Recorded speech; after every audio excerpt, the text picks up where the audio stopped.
जो मैं ऐसो जानती प्रीत किए दुख होय नगर ढिढोरा पीतिसी प्रीत न करियो कोय।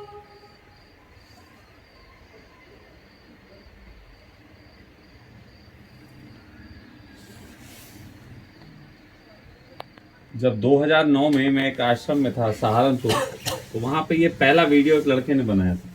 ये मैंने नहीं बनाया था, ना मुझे कुछ पता था। वहीं एक लड़का था, उसने कहा स्वामी जी एक वीडियो बनाया आपके लिए। तो ये वहीं के वहीं फोटोग्राफ हैं, उसी आश्रम के फोटोग्राफ, वहीं सन्यासियों के, ज़्यादातर उसी आश्रम के थे। तो जब उस आश्रम में पहली बार हम पहुंचे तो बड़ी, आज आपको वो रहस्य बताता हूँ कि जहाँ से थोड़ा थोड़ा ऐसे ऐसे फैल जाओ, इस साइड में हो जाओ।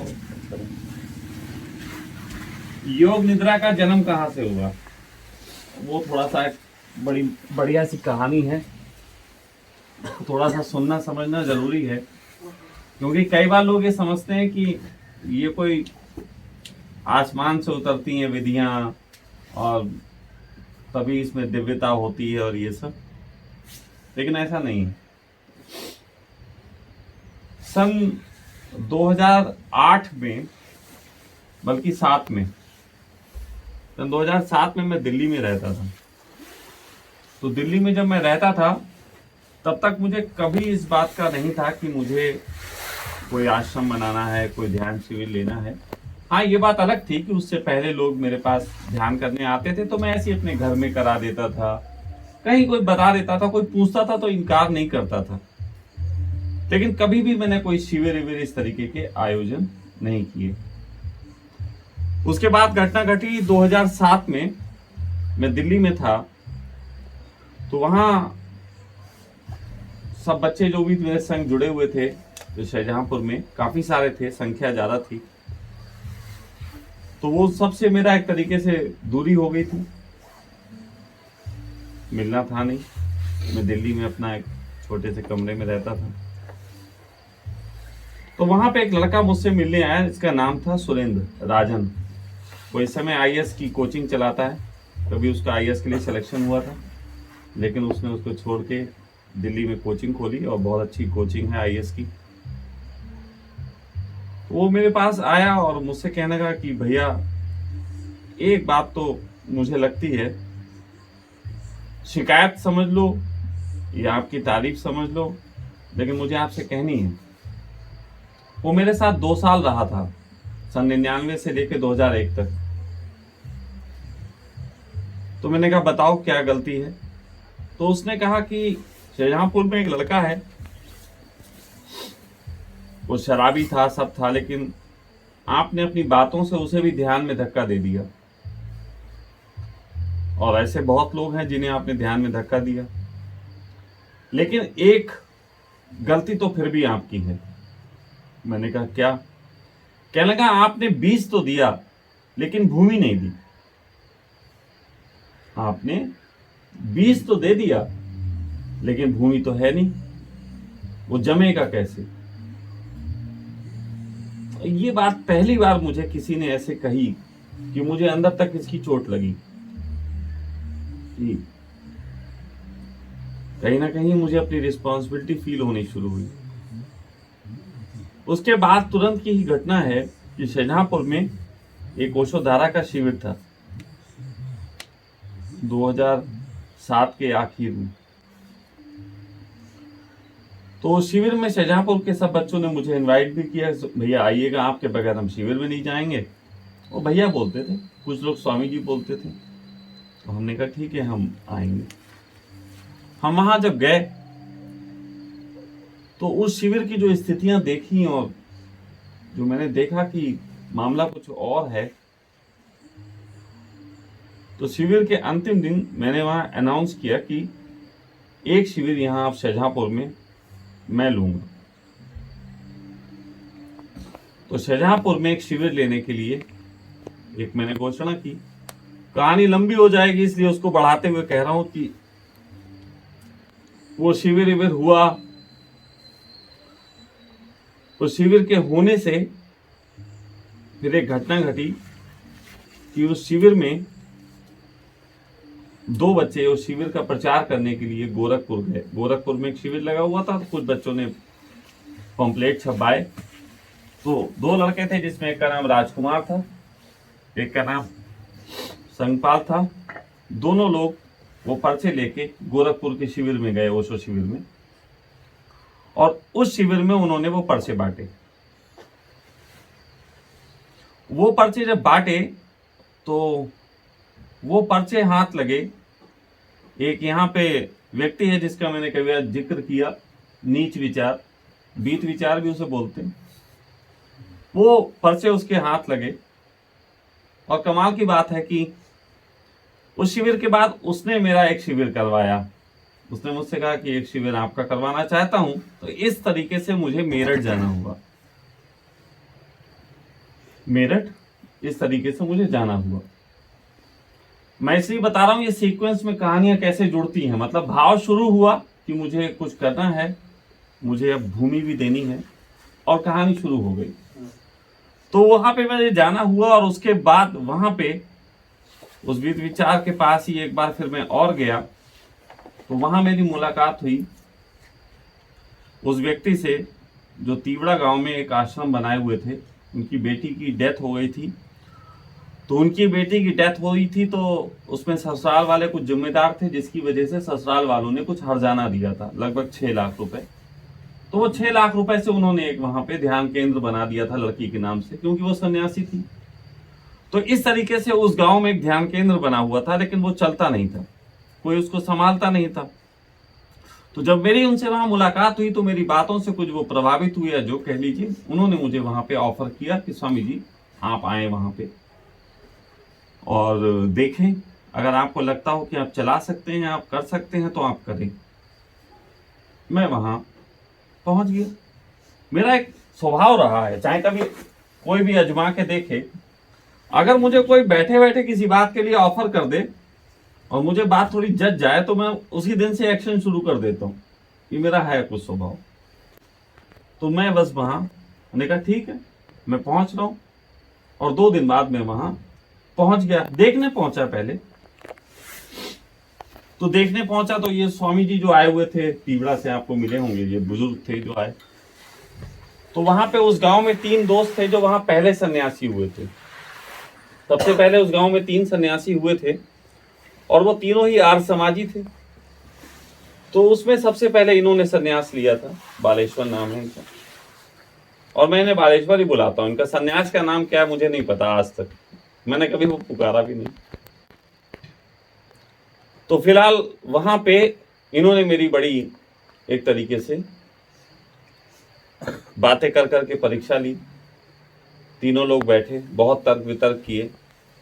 फाइनली तर्कों में तो खैर कोई दिक्कत नहीं थी किसी को, मुझसे सब राजी हुए, और राजी होने के बाद उन्होंने मुझसे कहा ठीक है स्वामी जी, हम लेकिन ये चाहते हैं कि आप 1 दिन का एक शिविर लो, 1 दिवसीय एक शिविर लो। अब यहाँ पे कहानी है कि योग निद्रा कैसे आई। तो 1 दिन का शिविर उन्होंने लेने के लिए मुझसे कहा। तो मैंने कहा ठीक है मैं लूंगा। फिर उन्होंने एक दिन बुलाया, कहने स्वामी जी आप आए, 1 दिन का शिविर लें जिसमें गांव के सभी सन्यासी इकट्ठे होंगे, शहर के सन्यासी इकट्ठे होंगे, तो वो सब आपको थोड़ा समझ लें, जान लें, फिर आपको बेहतर लगे उनका साथ तो आप आ जाइएगा, आप हमें अच्छे लगे, लेकिन उन सबसे एक मीटिंग आपकी हो जाएगी। तो फिर उस बार में वापस जाके 15-20 दिन बाद मुझे फिर वापस आना था 1 दिन के शिविर के लिए। मैं फिर वहां पहुंचा, तो 1 दिन पहले पहुंच गया था। तो शाम के वक्त ऐसे ही बाहर बैठे हुए थे 3-4 सन्यासी और मैं। तो मुझसे वहां पे किसी ने कहा स्वामी जी आप कल जो ध्यान कराएंगे उसकी सीडी अपने तैयार कर लीजिए। मैंने कहा ये सीडी तैयार कर लीजिए का मतलब? तो बोले शिविर तो इसी तरीके से लिए जाते हैं, ओशो के अपने सीडी तैयार कर ली जाएगी, सुबह आप जैसे जैसे करेंगे। तो मैंने कहा देखो भाई, मैं ऐसे मुझे तो ये सब बातें आती नहीं, क्योंकि मैंने कोई शिविर लेने की ट्रेनिंग नहीं ली। मैं तो सीधी सी बात ये है, सामने बैठूंगा, देखूंगा, जो होंगे लोग उनसे बात करूंगा। अगले दिन इत्तेफाक से उन्होंने जिस जगह शिविर के लिए मुझे कहा, आप लोग हैरान हो गए, वो इस जगह का आधा कमरा था जहां तक ये स्वामी जी बैठे हैं। इतना बड़ा हॉल था और उसमें लगभग 35-36 लोग, आप समझ लो बिल्कुल एकदम जुड़ के बैठे हुए, और म्यूजिक सिस्टम भी नहीं, कोई कैसेट एसिड की तो तैयारी थी ही नहीं। अब सारे लोग आके बैठ गए और सारे लोगों ने बैठ के कि स्वामी जी कराइए कुछ। सोचो क्या कराएगा कोई आदमी, मुझे बताया था आपने। सोचो कि उस समय क्या करा सकते हैं। भजन नहीं, वो सब बातें तो मालूम क्या है, मैं ऐसे करके ऐसे बैठ गया, होता है ना आप फंस गए, कहाँ फंसे। तो बिल्कुल बिल्कुल सच बता रहा हूं, मैं ऐसे बैठ गया, मैं ऐसे ऐसे ऐसे ऐसे गर्दन हिलते हिलते मुझे अचानक आभास हुआ ये तो एक विधि है। और मैंने फिर उसके बाद आंख खोली और मैंने कहा ठीक है, मैं आपको एक विधि बताता हूं और वो हम सब करेंगे। तो मैंने वहां पे उन लोगों को वो विधि बताई, अभी थोड़ी देर बाद आप लोगों को भी बताऊंगा। तो मैंने वहां उन लोगों को वो विधि करा दी। वो 1 मिनट की विधि ने ऐसा किया कि वो सब झटके से, सब टाइम फिर से एकदम, सब पूरा हॉल में एक दूसरे के ऊपर पड़े हुए, ऐसा लग रहा लाशें गिर गई और ये सब चीजें हुई। बड़ा सबको अच्छा लगा, बोले स्वामी जी बड़ा जबरदस्त ध्यान था। ओशो की कौन सी विधि थी? तो हमने कहा कि मुंडी हिलाओ ऐसी कुछ नाम मैंने बोल दिया। बोले ये कौन सी विधि है? मैंने कहा एक वो आप लोगों को पता नहीं, क्योंकि अगर उनको बोलो कि ओशो की नहीं तो नाराज हो जाएंगे। फिर उसके बाद मुझे उस आश्रम में, जहाँ पे बड़ा सा कक्ष था, ध्यान कक्ष, आप लोगों ने अभी फोटो शायद इसमें आए होंगे बीच में, तो उसमें वहां निमंत्रण दिया गया। और फिर वही स्थिति कि वहां भी कुछ नहीं, ना म्यूजिक सिस्टम, ना लाइट का इंतजाम, ना किसी तरीके का कुछ, बस मैं पहुंच गया। उन्होंने निमंत्रण तो दे दिया लेकिन कोई सुविधा नहीं दी। तो पहले दिन गांव के लोग फिर बैठ गए आके मेरे पास, स्वामी जी विधि, स्वामी जी कुछ कराओ। मैं कहा ठीक है, फिर मैंने वही मुंडी घुमाओ विधि शुरू करवा दी। लेकिन मैं ये देखता था कि कुछ प्रभाव आ रहे हैं, क्योंकि कुछ घट जाता था, कुछ हो जाता था। तो वहां पे धीरे धीरे धीरे धीरे इसी चीज को मैंने और प्योरीफाई किया, और प्योरीफाई किया। उसमें मैंने लोगों के अवचेतन मन में झांकने की कोशिश की कि ध्यान में वो जब वो जाते हैं तो उनके साथ क्या घट रहा है, बहुत सी चीजें। क्योंकि मुझे अपने अनुभव तो थे, लेकिन दूसरों को कैसे देना है ये एक डिफरेंट बात है। अपने आप को जानना और दूसरों को जनाना ये बहुत अलग खेल है, क्योंकि आप अपने से परिचित होते हैं, दूसरे से परिचित नहीं होते। तो दूसरे से परिचित होने के लिए आपको उसके अवचेतन मन में झांकना पड़ता है। जब मैंने झांका तो मैंने देखा कि बहुत सारे विचार, बहुत सारी चीजें, बहुत सारी दिक्कतें, बहुत सारी झंझटें सबके अंदर चलती। तो उनको कैसे मिटाया जाए, इसे करते करते उस आश्रम में मैं लगभग 2-2.5 साल रहा। वहां इस प्रयोगों के दौरान मैंने ये भी देखा कि कैसे लोग नेगेटिविटी के शिकार हो जाते हैं अगर गलत तरीके से ध्यान करें, तो कैसे अशुभ चेतनाएं उन्हें कंट्रोल कर देती हैं। लेकिन शुरू में मैं नहीं समझ पाया और बहुत सारी भूलें हुई। शुरू में मुझे भी पता नहीं था कि ये जो मैं रगड़ रहा हूं, ये जो मैं एक तरीके से कहते हैं ना कि वो मंथन कर रहा हूं, जो इस मंथन से क्या क्या निकलेगा। और हर मंथन की खासियत है कि उसमें विष भी निकलता है और अमृत भी निकलता है। जिनको अमृत मिलता है वो कभी थैंक यू नहीं बोलते, क्योंकि उनको लगता है वो अमृत उनका है। लेकिन जिसको विष मिलता है वो गाली जरूर देता है कि उसे लगता है विष तो मैंने दिया, क्योंकि विष सदा दूसरे देते हैं, अमृत इंसान सदा स्वयं पीता है। तो पूरी जिंदगी हमारी फिर ऐसी हो गई, हमें इससे कोई फर्क नहीं पड़ता कि वो कहते हैं मीठा मीठा गप और कड़वा कड़वा थू। तो मुझे इसकी आदत है। ये मुझे आरंभिक दौर से ही परमात्मा ने मुझे शिक्षा दे दी कि बेटा गालियां ही मिलेंगी, ये बात ध्यान रखना।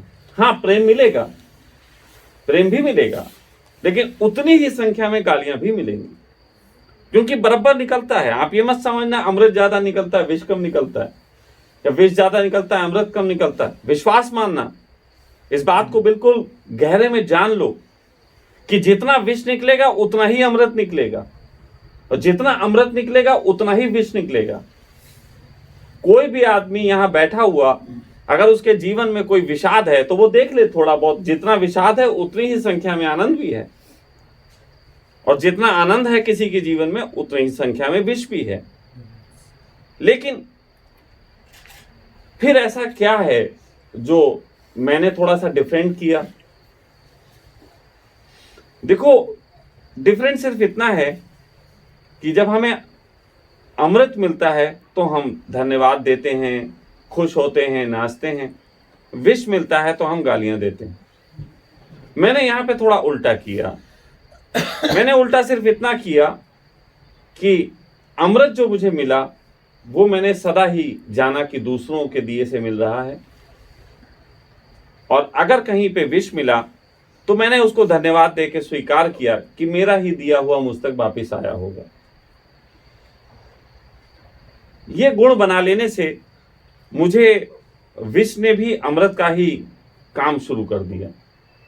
इससे विष भी फायदेमंद हो गया, क्योंकि मैंने विष के प्रति वो काम किया नहीं,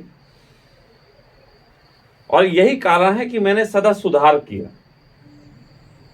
पहला आश्रम था जहां हम थे सहारनपुर में, वहां मनी ने देखा है, छोटा सा था, लेकिन वहां उसको भी हमने सौंदर्यीकरण दे दिया था, जितना कर सके सौंदर्यीकरण था। फिर वहां भी कुछ कमियां रहीं, उसको अगले आश्रमों में मैंने सुधार किया। उसके अगले आश्रमों में भी कुछ कमियां रहीं, उसको हम यहां सुधार रहे हैं, और यहां भी कुछ कमियां होंगी जिनका सुधार जारी रहेगा। कोशिश ये होती है कमियां ना हो, लेकिन फिर भी रह जाएंगी, ये पक्की बात है। ये हम मान के ही चलते हैं कि कमियां रह जाने वाली हैं, लेकिन उसका सुधार लगातार चलेगा, पूरी जिंदगी चलेगा। वो कोई ऐसा नहीं है कि रुक जाने वाला है। अगर मैं ये सोचूं कि ये सुधार रुक जाने वाला है और आज मैं फाइनली सब कुछ जान गया हूं, तो मैं समझ लो मर गया हूं। मैं अभी भी उस शिक्षक की भांति हूं जो सिखाने के साथ साथ सीखता भी है।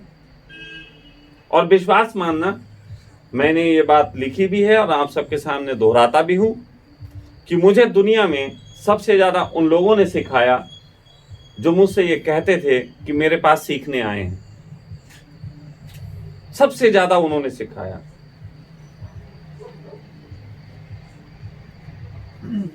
होता यह है कि ऐसा लगता है जो सीखने आया वो सीख रहा है, लेकिन अगर आप अंदर से पूरे तरीके से तैयार हैं उसको सिखाने के लिए, और पूरे तरीके से आपके अंदर करुणा है उसके प्रति कि शुभ हो जाए, तो निश्चित जानो इस तरीके की भावदशा में किसी के साथ काम करने का अर्थ होगा कि अंत में आप ही उससे सीखोगे। वो सीखे ना सीखे ये पक्का नहीं है, लेकिन इस स्थिति में आप सीख जाओगे। और यही बात ओशो ने अपने पहले प्रवचन, जो अनंत की पुकार थी, उसके पहले पैराग्राफ में ही ओशो ने ये बात कह दी थी। अपने जीवन के पहले प्रवचन के पहले पैराग्राफ में ओशो ने यही बात कही थी कि जो व्यक्ति केवल अपने आनंद में उत्सुक है वो व्यक्ति जीवन में दुख को उपलब्ध होगा, और जो व्यक्ति दूसरों के जिंदगी में आनंद भर जाए इसके लिए काम करता है, निश्चित ही दूसरों के जीवन में आनंद भर पाए या ना भर पाए, लेकिन अंतोगत्वा वो व्यक्ति शांत हो जाएगा। उन्होंने पहले सूत्र में ही कह दी थी कि तुम्हें दूसरों के प्रति करुणा से भरना सीखना पड़ेगा। ध्यानी का अर्थ ये नहीं है कि सब चीज छोड़ के अपने में आंख बंद करके बैठ जाए, बल्कि ध्यानी का अर्थ ये है कि अपने में आंख बंद करने के साथ ही साथ उसको दूसरों के प्रति करुणा से, प्रेम से भरना पड़ेगा। उन्होंने अपने पहले प्रवचन में बोल दी, और मैं इस बात को बड़ी हैरानी से देखता हूं कि ओशो की जिंदगी के उस पहले प्रवचन को ही अभी ओशो जगत ने नहीं समझा। बाद के प्रवचनों की बात करना तो बहुत दूर बात है, उस पहले प्रवचन को ही आज तक नहीं समझा गया। तो हम वहीं से शुरुआत करते हैं। इसीलिए हमने नीचे भी कल बात करते कहा था कि सत्यम शिवम सुंदरम यही आरंभ है। और अगर ओशो के सारे पुस्तकों का और सारे ध्यान का और सारी देशनाओं का सार अगर है कोई, तो सत्यम शिवम सुंदरम है, इसके अतिरिक्त तो कुछ नहीं।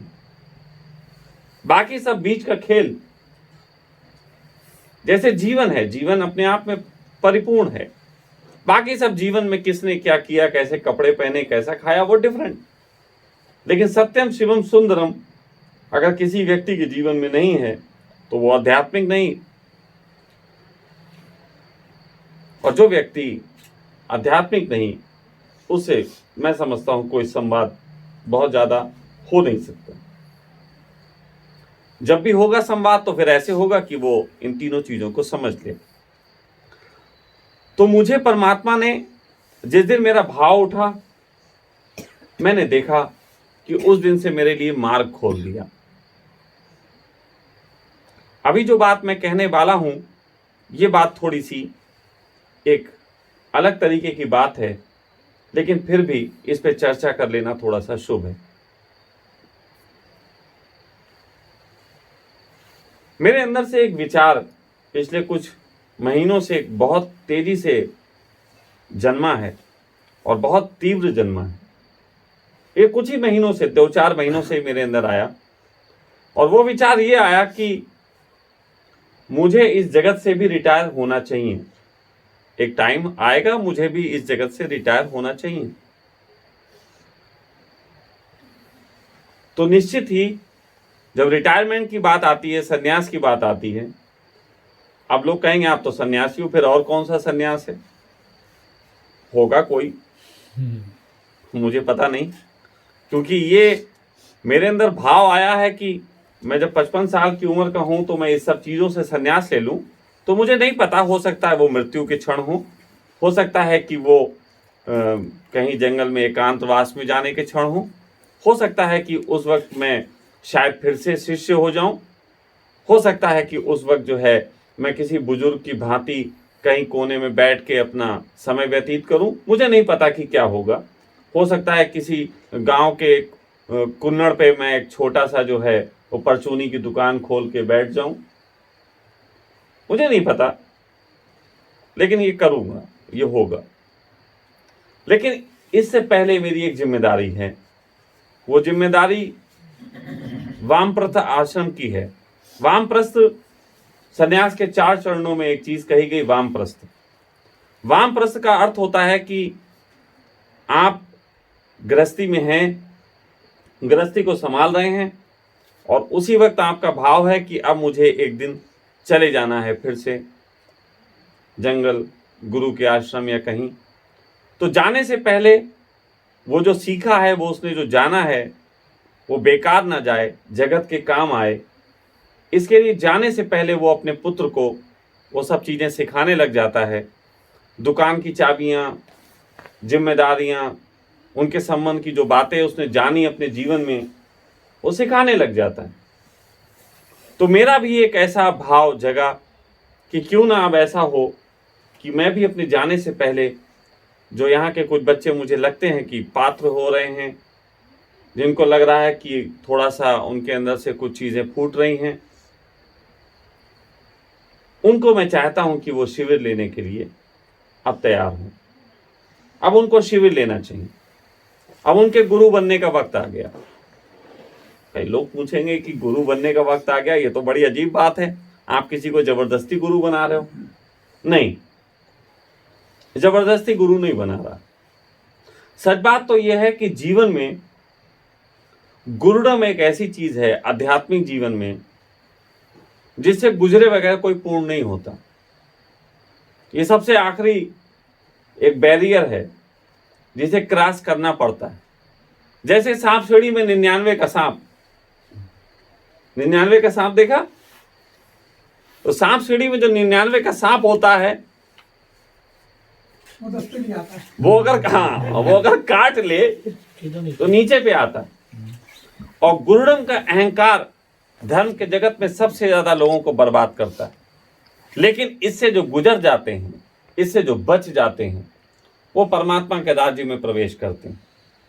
तो इससे तो गुजरना है। 99 के सांप पे सबको गुजरना ही गुजरना है। तो मैंने ये पाया है जीवन में अपने कि जो लोग गुरु का विरोध करके, जो लोग अपने अहंकार की संतुष्टि के लिए, जो लोग किसी प्रकार का व्यवसाय वगैरह खड़े करने के लिए गुरु बनने लग जाते हैं, क्योंकि मैंने ऐसे देखे हैं अपने ही संग के रहे बच्चे जिन्होंने ऐसा किया, तो फाइनली वो 99 के सांप से डस जाते हैं। कोई नशेड़ी हो जाता है, कोई डिप्रेशन में चला जाता है, कोई गिल्ट फील करने लगता है, लेकिन सब कहीं ना कहीं गिर जाते हैं। लेकिन मेरा ऐसा मानना है, क्योंकि मेरे साथ ऐसा हुआ है कि मैं आपको बता दूं, मेरा ऐसा मानना है कि गुरु के जीवित रहते ही यदि व्यक्ति को गुरुडम का स्वाद लगे, गुरु होने का स्वाद लगे, तो 99% संभावना है कि उसको अहंकार नहीं पकड़ेगा। जैसे मैं बताता हूं, मेरे एक स्वामी जी मित्र थे, स्वामी योगेंद्र भारती। मैं उनको अंदर से पिता तुल्य मानता था। पिता तुल्य मानना, गुरु मानना एक ही बात है। मैं उनको पिता तुल्य ही माना है पूरे जीवन में, और उन्होंने भी मुझे बेटे की तरह ही देखा। तो उनके जीवन से मैं जुड़ा हुआ था। तो मुझे याद है कि मेरे पास कुछ लोग जब भी आता था तो वो मेरे जीवन को देख के आता था कि मेरे जीवन में कुछ क्रांति नजर आ रही, तो मैं उनको उनके पास भेज देता था। वो आते थे मेरे पास कि शशांक जी पैर छूते थे मेरे, मानते थे। और ये वो दौर था जब मुझे कुछ भी ज्ञान ना था, मैं बस एक अच्छा साधक था।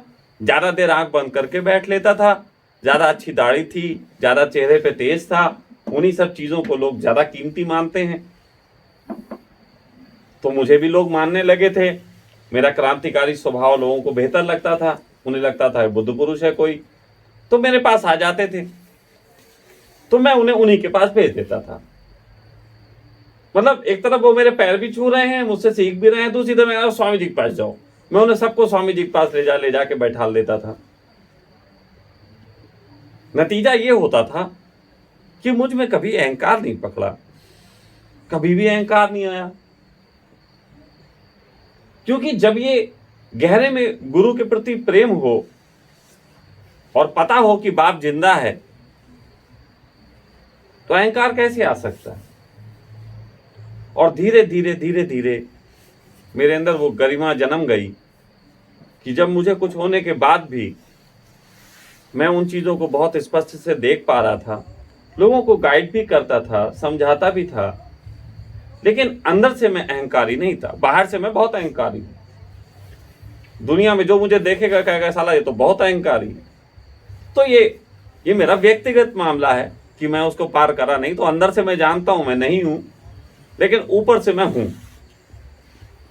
ये बिल्कुल ऐसा ही है जैसे नारियल है, वो असल में अंदर है, लेकिन वो नारियल अंदर से बचा रहे इसके लिए ऊपर से एक सख्त कवर है। तो वैसे मैंने भी अपने जीवन में एक सख्त कवर चढ़ा रखा है। उसके अंदर मैं बहुत सॉफ्ट हूं, उसके अंदर मुझे किसी प्रकार का कभी कोई झंझट नहीं था। तो इसके तहत मैं जो बात कह रहा हूं, आने वाले वक्त में शायद इसी 40 दिन के दौरान ऐसी कुछ चीजें शुरू हो, कुछ लोगों को मैं सामने लाना शुरू करूं जो आप लोगों के बीच अपनी बात कहेंगे। हो सकता है वो अच्छी कहें, बुरी कहें, सही कहें, गलत कहें, वो होने दो, लेकिन उनको मंच मिलना चाहिए, अहंकार का सामना होना चाहिए, गुरुडम के स्वाद से गुजरना चाहिए। और ये 40 दिन के अंदर आरंभ होने लगेगा। और 40 दिन के बाद फिर उन्हीं लोगों के कैंप होंगे। मैं कैंप लेना बंद करूंगा। मेरा धंधा वैसे ही चोखा है। मैं उन लोगों को चाहूंगा कि वो आगे आए, और ऐसे बच्चे हो सकता है और भी आए। मुझे अगर किसी में दिखेगा तो मैं उसको आगे बढ़ाऊंगा, जिस चीज की जो योग्यता दिखेगी मैं उसके हिसाब से उसको कहूंगा कि वो आगे बढ़े। इसका अर्थ ये नहीं है जब मैं कह रहा हूं कि अंत में गुरुडम का सामना करना पड़ता है तो हर व्यक्ति गुरु बन के बैठे यही जरूरी हो, ऐसा नहीं होता। गुरुडम भी कई प्रकार का होता है, ये भी समझ लो। गुरुडम केवल मंच पे बैठने वाला नहीं होता। आश्रम में आने वाले यहाँ पे कई बार ऐसा भी होता है कि वो यहाँ के कुक से चर्चा करते हैं कि भाई कैसे फील कर रहे हो, क्या कर रहे हो। तो वो जो बताएगा, अगर वो बताना किसी को रास आ गया, कोई उसके पैर छू लिया, तो गुरुडम वाला मजा आ गया। ऐसा भी होता है। जैसे हमारे यहाँ लोग आ जाते हैं अक्सर कमरे वमरे देखने या मुझसे मिलने, तो पहले जो है प्रवीण निपट लेता है उनसे। वो पहले, अब आपको सच बता दे, मुझसे ज्यादा प्रवीण को लोग गुरुजी कहते हैं। हमारे यहाँ के गुरुजी तो प्रवीण जी। तो इससे गुजरना होता है। लेकिन जैसे प्रवीण के अंदर मैं देखता हूं, प्रवीण के अंदर इस तरीके का भाव नहीं आता, अहंकार वाला। वो सुनता है, उस चीज को समझता है और वो आगे पास आउट कर देता है। तो ये जो मैंने एक बात छेड़ी, ये बहुत लोग बहुत तरीके से बैठे होंगे ऐसे तलों पे जहां पे उनको ये बात समझने की जरूरत है कि उनके जीवन में जो अहंकार आ रहा है या गुरुडम का स्वाद आ रहा है, उसको किस तरीके से जिया जाना चाहिए। गुरु होना कोई इतनी बुरी बात नहीं जितनी समझी गई। एक बार मुझसे किसी ने कहा, स्वामी जी आपके पास के कुछ बच्चों के नाम बताए उन्होंने हमें, आप लोग भी सब जानते हो। तो उन्होंने कहा, स्वामी जी वो लोग तो गुरु होके बैठ गए, तो धंधा कर रहे हैं। तो मैंने कहा बड़ी बेरोजगारी है, 2-4 लोगों को रोजगार मिल गया तो इसमें क्या बुरी बात है? कोई बुरी बात? गुरु होना कोई बुरी बात थोड़ी, रोजगार है।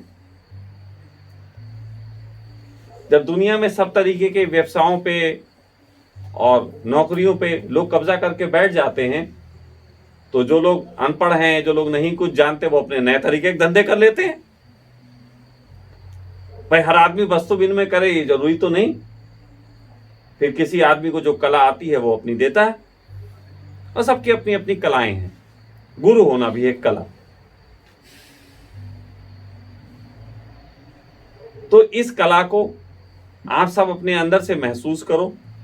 मैं ये बात इसलिए और ज्यादा कही और ये ऑन मंच कही, सबके सामने कही, तो अपने अंदर से महसूस करो। और मैं अपनी आंख से उन लोगों को देखूंगा कि जिनके अंदर ये चीज वास्तव में देने योग्य हुई है, चर्चा करने योग्य हुई है, तो उनको मैं धीरे धीरे वो मंच उपलब्ध कराऊंगा जिसकी भविष्य में बहुत जरूरत है। क्योंकि ये एक ऐसा अनवरत खेल है जो कभी रुकता नहीं। ओशो कहते थे कि सबसे पहले सत्य कहां से आया? उन्होंने कहा ब्रह्मा से आया। ब्रह्मा से किसी के पास पहुंचा, पहले परमात्मा ने ब्रह्मा को दिया, फिर ब्रह्मा ने दूसरे को दिया, ऐसे ऐसे चलता रहा। कहानी चल रही है, वही आज तक चल रही है। ये किसी के माध्यम से ही ट्रांसफर होता है। तो मैंने कहा कि फिर तो ये बढ़िया है, ये थोड़ा अच्छा है, डायरेक्ट परमात्मा से कनेक्शन। तो ऐसा हो गया कि जैसे कि हम ये बल्ब जो है जलाने के लिए सीधे ट्रांसफार्मर में तार डाला है, जलेगा। क्यों नीलकमल? पता है जलेगा, जल जाए। ये जल जाएगा। तो इसके लिए एक बाया बाया बटन होता है। अब तो एमसीबी वगैरह भी होती जो शॉर्ट सर्किट होने से रोक ले। तो ऐसी एमसीबी ही तो मैं बना रहा हूं कि जो थोड़ा सा शॉर्ट सर्किट ना हो, लेकिन बाया बाया ही चलता है कहानी। ट्रांसफार्मर से आपके मीटर में आएगा तार, मीटर से फिर एक गति से आगे बढ़ेगा, फिर बोर्ड में पहुंचेगा, फिर बोर्ड से धीरे धीरे प्रकाश बनेगा। अब ट्रांसफार्मर में सीधे बल्ब लगाओ तो सोचो कितना बड़ा लगाना पड़ेगा, तो कितने घरों को वो रोशन कर सकता है। वो बस वहीं जलता रहेगा। तो फिलहाल जो मैंने आपसे कहा, मुझे मालूम है ये आपके बीच में चिंतन का विषय भी है, लेकिन इसको एक खेल के रूप में भी ले सकते हैं। आप में से कुछ लोग, मैं ये नहीं कह रहा सखा परिवार वाले, सखा परिवार से बाहर से भी कुछ आए हैं, उनको भी कुछ ऐसे अनुभव होंगे जो किसी को देने का मन होता होगा। तो मैं कहूँगा कि एक माहौल ऐसा मुझे नजर आना चाहिए, या कल से एक सेशन का एक समय बना लो कि कल से एक टॉपिक चुनो, कल से एक टॉपिक चुनो, आप सब लोग अपने बैठो, एक टॉपिक चुनो और उस टॉपिक पे 5-5 मिनट के लिए मंच पे बैठ के बोलो। या किसी को लगे कि मुझे बोलना आता है, वो अपने नाम लिखवा दे कि फला टॉपिक पे मैं बोल सकता हूँ। तो 5-10 लोग अपना जो है नाम निकालो। अब ये नहीं कि किसी को नहीं आता मैं भी बोलूंगा, तो जैसे इंडियन आइडियल में आते कुछ लोग ऑडिशन के लिए आते तो जज को भी इरिटेट कर देते। तो ऐसा मत करना, श्रोता भी होना चाहिए, श्रोता भी। सबको देना जरूरी नहीं है, जिनको लगे कि दे सकते हैं, क्योंकि कॉन्फिडेंट भी अपना होना जरूरी है। तो एक टॉपिक चुनो, उसमें जो लोग बोले, अब जैसे बोर्ड आ गया है, क्यों बोर्ड आ गया, तो कल से वो बोर्ड एक जगह लगाओ, उसमें सुबह एक टॉपिक चुन दो कि आज का टॉपिक ये है। उस टॉपिक पे जो लोग बोलना चाहें वो नाम लिखा दें, प्रवीण के पास जाके, गुरु जी के पास जाके नाम लिखा दें। गुरु जी स्वयं अपना नाम भी लिख सकते हैं। फिर उसके बाद, नहीं सुनिए बात को, फिर उसके बाद एक मंच बनाया जाएगा जो बाकायदा गुरु का मंच होगा। एक गद्दी बनाई जाएगी जिसको उसी अहोभाव के साथ देखा जाएगा जिस अहोभाव के साथ वो गद्दी को देखा जाना चाहिए। जैसे मैं इस कुर्सी पे बैठा हूं तो ये कुर्सी डाली जा सकती है, और जो भी उस कुर्सी पे बैठे वो ऐसा ही भाव करे कि अब उससे सखा बोलेंगे, अब उससे ओशो बोलेंगे, अब उससे परमात्मा बोलेगा, जो भी उसका भाव हो। और निश्चित जानो, मैं जब बोलता हूं उससे पहले कभी नहीं सोचता कि क्या बोलूंगा। मंच अपने आप अपना काम करवा देता है, परमात्मा अपने आप ही तुम्हारी जुबान में अपने शब्द डाल देता है। तो उसी प्रकार आप लोग भी इस अनुभव से गुजरना शुरू करो। और वो जो 10 नाम चुनेंगे, भाई जो लोग पहले लिखाएंगे वही 10 नाम होंगे, बाद में नहीं। 10 नाम सिर्फ चुने जाएंगे, और वो सेशन जैसा भी है, अच्छा और बुरा, उसको लाइव लवधर्मा पे डाला जाएगा। मैं अपना मंच आप सबको दे रहा हूं, मैं अपना मंच आप सबको दे रहा हूं। अपनी प्रतिभा प्रकट करो। आज तक दुनिया में शायद ही किसी ने ऐसा किया हो। मैं अपने जीवित रहते ये कर रहा हूं। मुझे जरा मजा है बड़े बड़े पंगे लेने का। कहीं ऐसा ना हो कि कल मेरा गुरूर इतना बड़ा हो जाए, सुरूर में गुरूर अक्सर बड़ा हो जाता है, तो परमात्मा के सुरूर में ही कहीं मेरा गुरूर इतना बड़ा ना हो कि मैं परमात्मा को भी आशीर्वाद देने लगूं। और ऐसा होगा तो कितना मजा होगा, क्योंकि जिस दिन वो खुद अपने आप को शीशे के सामने खड़ा करेगा, मैं समझता हूं उसके जिंदगी का सर्किल पूरा हो जाएगा। तो कोई तो इस कोशिश को करेगा, मैं करना चाहता हूं। मैं अहंकार की उस चरम अवस्था को छूना चाहता हूं जहां पे परमात्मा मुझ में प्रवेश करके स्वयं को आशीर्वाद देना शुरू करे। ये बात समझना थोड़ा सा मुश्किल है, लेकिन अपने अपने तरीके की दृष्टियां हैं। मैं जहां खड़ा हूं, मुझे यहां से ये दृष्टि बहुत आकर्षित प्रतीत होती है। जिस तरीके से तुम लोगों के अंदर ध्यान की झलकियों के लिए एक ललक होती है, उसी प्रकार मुझे भी इस तरीके की भाव दशाओं के लिए ललक है, और ये मेरा अपना आनंद है। तो मैं अपना मंच आप सबको दे रहा हूं। लवधर्मा कल से आप सबके लिए उपलब्ध होगा, यहाँ और भी जो आगे आएंगे उनके लिए भी उपलब्ध होगा। प्रतिदिन एक टॉपिक चुना जाए, वो टॉपिक कुछ भी हो सकता है। वो टॉपिक आप सब लोग रात को डिसाइड कर लो, सुबह लिख दिया जाएगा कि आज का ये टॉपिक है।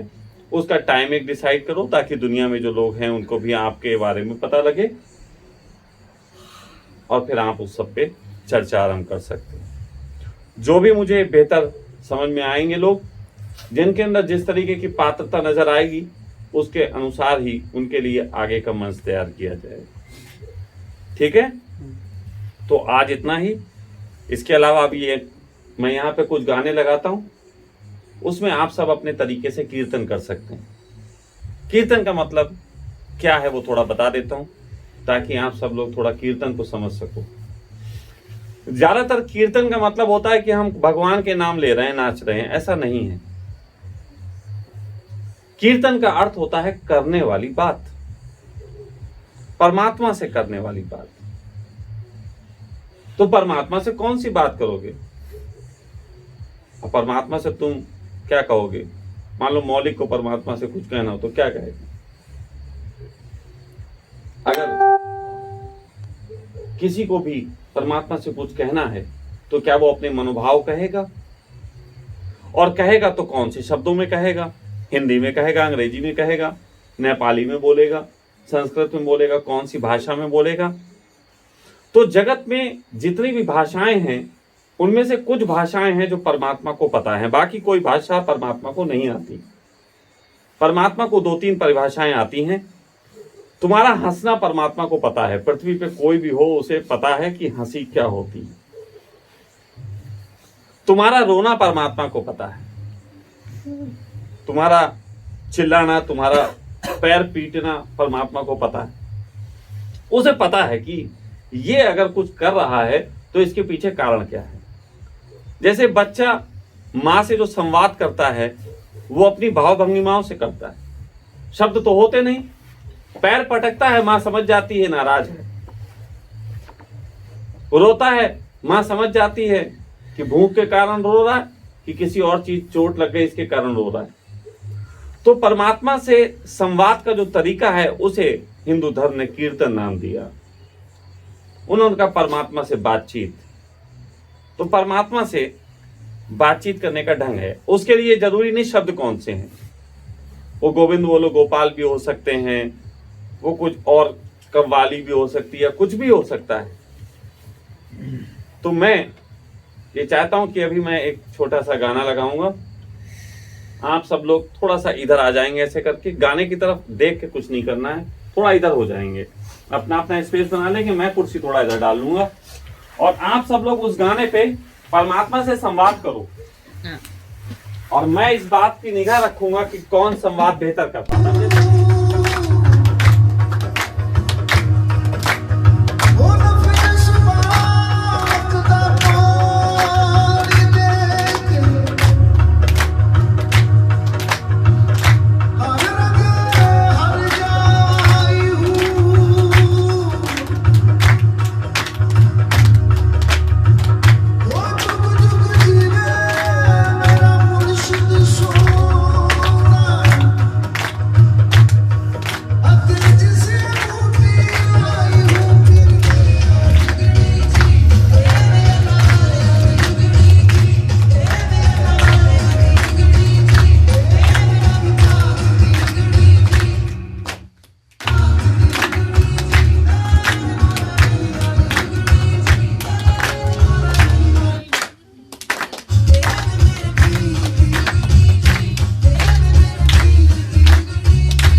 आंखें बंद रखेंगे और अलग अलग भावदशा की मैं कुछ गीत लगाऊंगा, उन अलग अलग भावदशाओं को महसूस करें और अपने आप को डुबोएं उसमें अपने तरीके से।